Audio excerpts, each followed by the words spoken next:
Tonight, the skyline of Tehran isn't illuminated by the familiar glow of a bustling metropolis, but by the jagged, orange silhouettes of a nation in its death throes.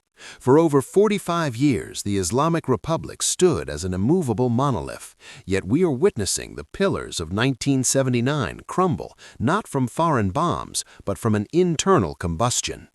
The structural integrity of the Iranian state evaporated the moment General Amir Hatami made the unthinkable decision to arrest the 85-year-old supreme leader, Ali Khamenei. This single act of defiance acted as a kinetic spark, instantly setting the entire political and military apparatus of the country into a violent, uncontrollable blaze. Now, the once unified security forces have fractured into two primary camps, each locked in a desperate, bloody struggle for the very soul of the Persian heartland. In the heart of the capital, the eerie silence of the night is shattered by the rhythmic, continuous rattle of small arms fire and distant explosions.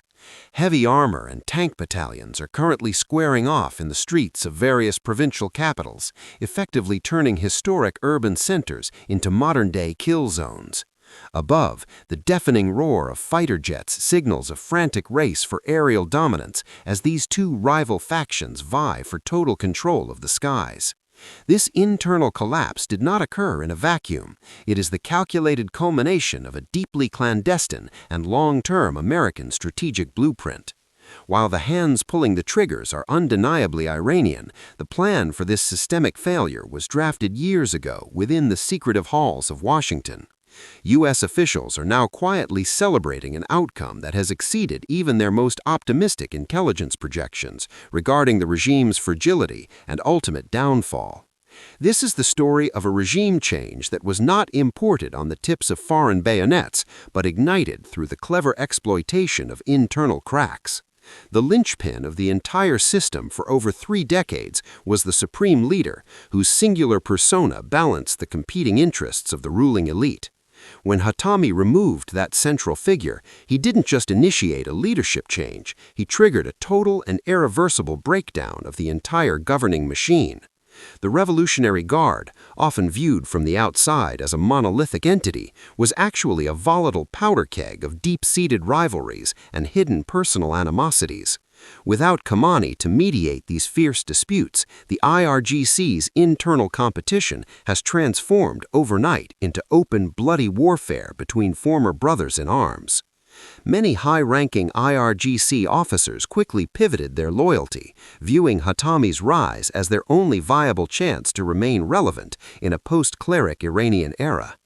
These pragmatists firmly believed that the previous theological system had reached a dead end and that rapid modernization was the only path toward national survival. However, a significant portion of the security apparatus viewed the general's actions as an unforgivable act of treachery against the revolution and its holy founder. To these hardcore loyalists, Khamenei was not just a political figure, but the earthly representative of the hidden imam, making his arrest a spiritual catastrophe. Consequently, the act of imprisoning him was viewed as a spiritual crime and a direct assault on their religious identity, demanding an immediate and violent response. These loyalist commanders did not waste time, initiating secret communications to mobilize their most faithful assets within mere hours of the supreme leader's sudden arrest.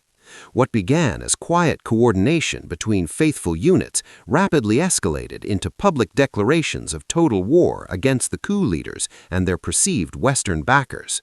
By the time the 5th day arrived, the country was officially divided into two rival administrations, each claiming to be the only legitimate government of Iran.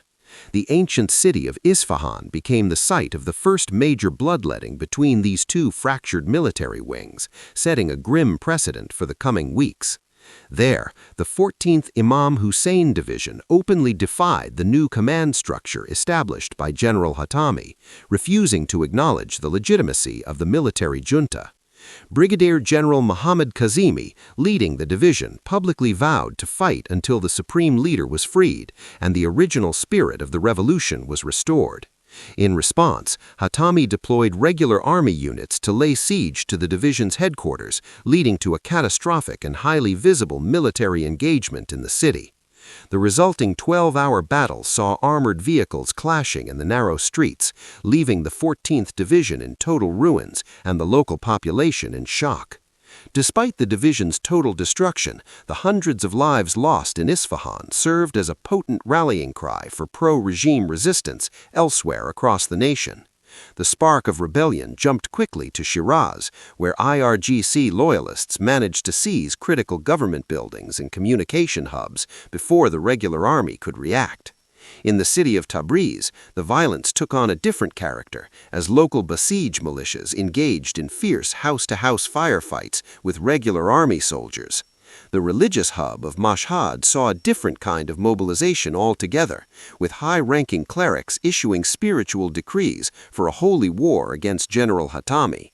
Thousands of religious devotees in Mashhad took up weapons, turning the second-largest city in the country into a chaotic and unpredictable front line of the war. Even the capital city of Tehran has been carved into a disorganized patchwork of rival checkpoints, occupied zones, and contested neighborhoods where the front line shifts. Hatami's coalition currently holds the strategic high ground, including the central ministries, the major airfields, and the vital international airport to secure a supply line. Yet, embedded within the city's dense historic neighborhoods are pockets of loyalist fighters who either have local support or rule through a policy of pure intimidation. While the world watched the initial chaos in stunned shock, the United States eventually broke its silence with a carefully measured and highly diplomatic response. Washington's official stance is that the current violence is the inevitable result of 45 years of systemic mismanagement and corruption by the ruling clerical elite. They claim to support the Iranian people's quest for autonomy and self-determination, though they still stop short of officially recognizing Hatami's military coup as legitimate. Behind this diplomatic mask lies a much more proactive and interventionist reality that is only now coming to light through various intelligence leaks and documents. For years, American intelligence operatives have been identifying and nurturing reform-minded officers within the Iranian Artesh, the nation's regular military wing and primary force. Through secret funding and the establishment of hidden communication networks, they laid the groundwork for a pro-Western military faction to act when the time was right.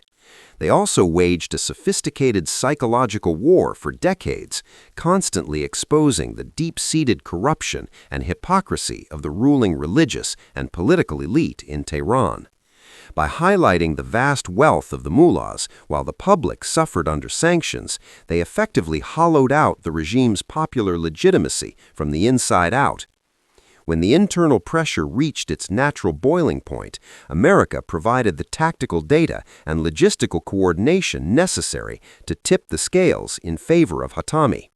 This was not a victory won through traditional carpet bombing, but through the precise application of information, timing, and the clever utilization of local resources.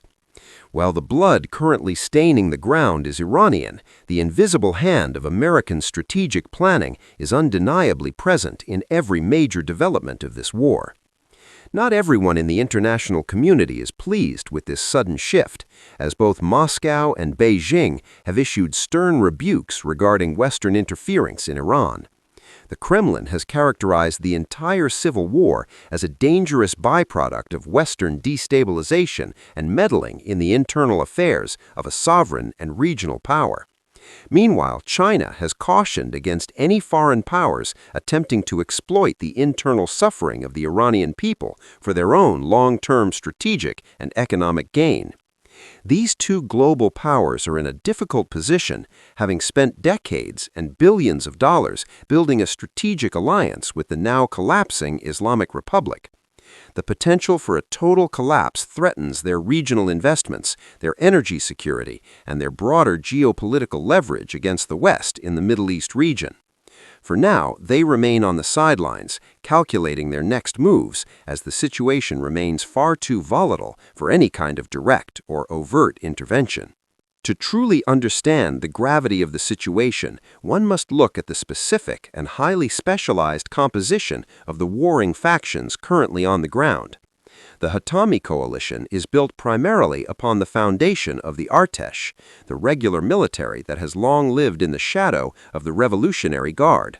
These professional soldiers have harbored years of deep resentment toward the Guard's preferential treatment, superior equipment, and massive influence over the national economy and politics.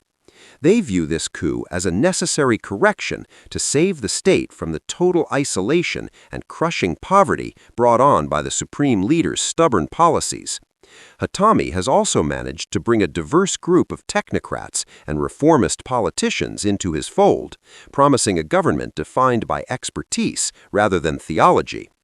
These individuals see the military takeover as a painful but necessary bridge toward a modernized, secularized, and reintegrated Iran that can rejoin the global community. Even the business community, crippled by years of international sanctions, is backing the general in hopes of a new economic dawn and the lifting of trade barriers. This coalition currently enjoys a massive advantage in conventional firepower, particularly with the support of most of the Air Force and the National Logistics Network. Their control over heavy armor and mechanized infantry divisions provides them with a dominant and visible presence in the western and central regions of the country. Furthermore, they have secured the vital nodes of national power, including the state media, communication hubs, and the administrative heart of the capital city, Tehran. On the other side, the loyalist resistance is fueled by those who believe the theological system is a divine mandate worth dying for, regardless of the cost. The core of this group is the IRGC commanders who know their personal wealth, status, and physical survival are tied inextricably to the previous revolutionary order.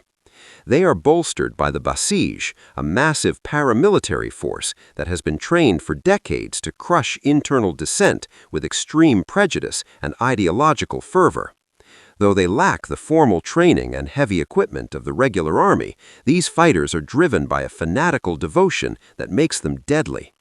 The loyalists have also turned to the religious establishment for legitimacy, finding support among senior clerics who fear a secularized future under a military-led government.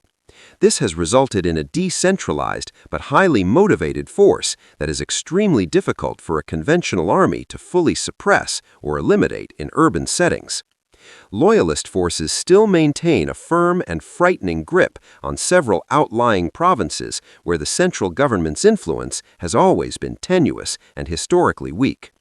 Perhaps most concerning to the global community is that certain IRGC missile units have pledged their undying loyalty to the imprisoned and isolated supreme leader, Khamenei.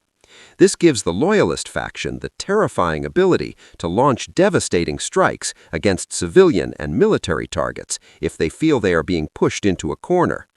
They have established urban strongholds in specific districts where the population remains fiercely protective of the old ways and the religious identity of the state.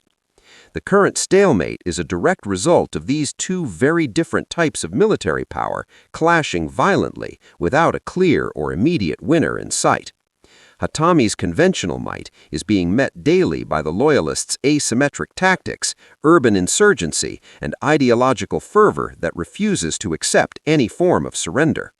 The tragedy of this situation is that the longer the fighting persists, the more the nation's infrastructure and delicate social fabric are being permanently destroyed. It is now clear that the American strategy was based on the concept of regime change through internal implosion rather than a costly external military force. Intelligence analysts realized years ago that the entire Iranian state was built on a fragile and aging cult of personality surrounding the office of supreme leader. By removing that central pillar, they knew the entire house of cards would eventually come tumbling down from its own internal weight and accumulated pressure.